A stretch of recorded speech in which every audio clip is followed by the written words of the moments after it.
चलिए सुनेंगे वीरेंद्र चतुर्वेदी की आवाज में। ना चेहरा मा क्रीम पाउडर ना मूड़ी मा आतर तेल है, मोर गांव के गोरी वो तोर सवांगा मा बम्बई के टूरी फेल है।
ना चेहरा मा क्रीम पाउडर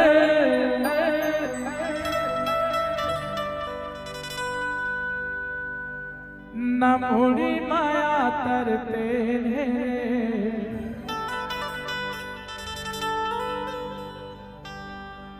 मोरे गांव के गोरी वो तोर सवांगा बम्बई के टूरी फेर रे।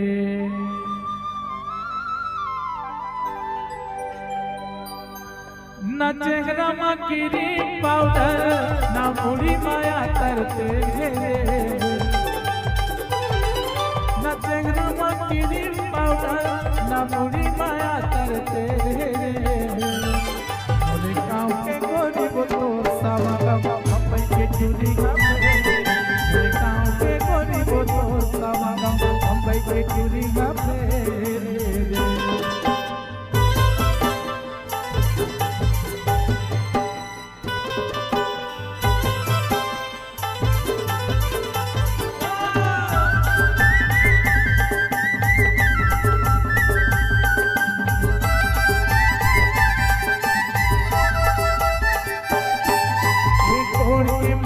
सोना के फूली आँखी माया दे गजरावा लच लच कनिहारी हर झूले लाली के डोबरावा।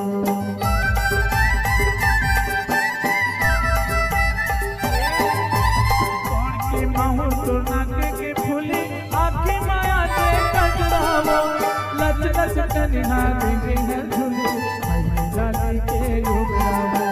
लच लच कनिहारी हर झूले लाली के डुबरावो। मल्ला मुँह गली में खेले खो खो फुगड़ी खेली रे।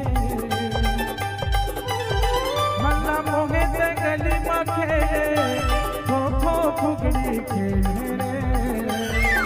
मोरे गाँव के गोरी वो तोर सवांगा बम्बई के टूरी फेर रे। मोरे गाँव के गोरी वो तोर सवांगा बम्बई के टूरी फेर।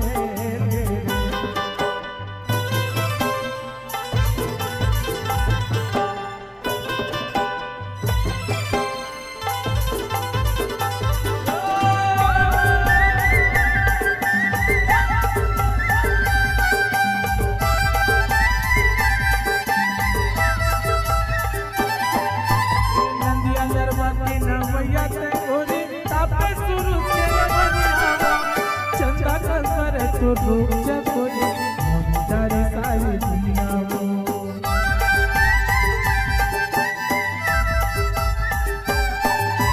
नदिया गरबा के नवैया ते गोरी तापे सूरज के रवनिया वो। चंदा कसर तो रुक जा कोई मोरी सारी दुनिया वो। चंदा कसर तो रुक जा कोई मोरी सारी दुनिया वो।